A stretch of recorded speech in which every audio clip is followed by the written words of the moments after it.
बिस्मिल्लाहिर्रहमानिर्रहीम, अस्सलाम वालेकुम। आज मैं सिखाऊंगी आपको गोल्डन सिरप बनाना। बहुत इजी है, बहुत आसान है। आप मार्केट से परचेज कर सकते हैं। अगर घर में बनाए तो और भी बेस्ट है। इसको बनाकर आप आराम से सेव कर लें। इसके साथ आप कुछ भी तैयार कर सकते हैं। मैं आपको आगे हर चीज बनाना सिखाऊंगी। तो सबसे पहले यहाँ पे मैं पैन के अंदर 100 ग्राम शुगर डालूंगी। साथ ही इसके अंदर ऐड करेंगे 3 टेबल स्पून पानी। शुगर को कैरमलाइज करेंगे, यानी कि गोल्डन करेंगे।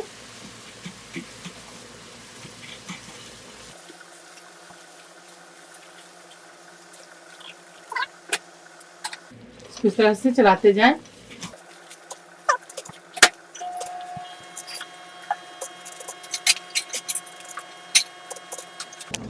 ये देखिए, इस तरह से गोल्डन कर लें। थोड़ा थोड़ा और कलर देंगे इसमें।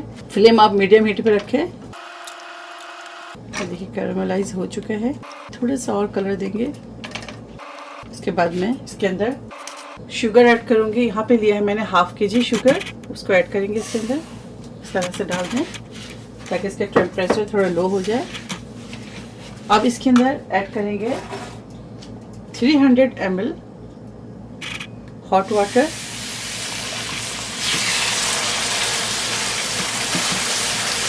आप चाहे तो चूल्हे के फ्लेम थोड़ा कम कर लें और भी उसके बाद ये डालें। और बहुत केयरफुली डालें। इस तरह से करते जाएं।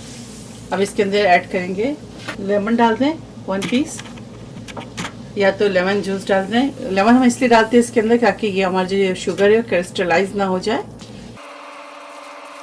जो लम्स पड़ गए तमाम को मेल्ट करेंगे अच्छी तरह से।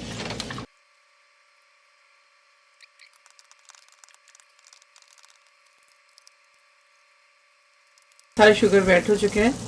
अब हम इसे 45 मिनट कुक करेंगे लो हीट पे। इस तरह से 45 मिनट पकाएं। ये ठीक होना शुरू हो गया।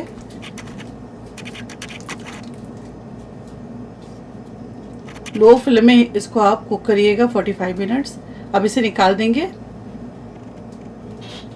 और इसे थोड़ा सा ठंडा करेंगे। उसके बाद फ्लेम को ऑफ करेंगे और सिरप को हम छान लेंगे। छान कर बॉटल में सेव कर लेंगे। कोई जार ले लें, इसके ऊपर इस छलनी लगा दें। इस तरह से छान लें। जो इसके अंदर थोड़ी बहुत क्रिस्टल होंगे या लेमन के जो पल्प है वो इसके अंदर आ जाए। गोल्डन सिरप हमारा तैयार है। आप इसे जरूर ट्राई करें और मुझे दुआओं में याद रखें। और अपना आप लोग ढेर सारा ख्याल रखें। अगर आपको मेरी रेसिपी अच्छी लगती है तो इसे लाइक करें, ज्यादा से ज्यादा शेयर करें और मेरे चैनल को सब्सक्राइब करना ना भूलें। फिर इंशाल्लाह मिलूंगी कोई नेक्स्ट अच्छी रेसिपी के साथ। तब तक के लिए इजाजत दें। अस्सलाम वालेकुम।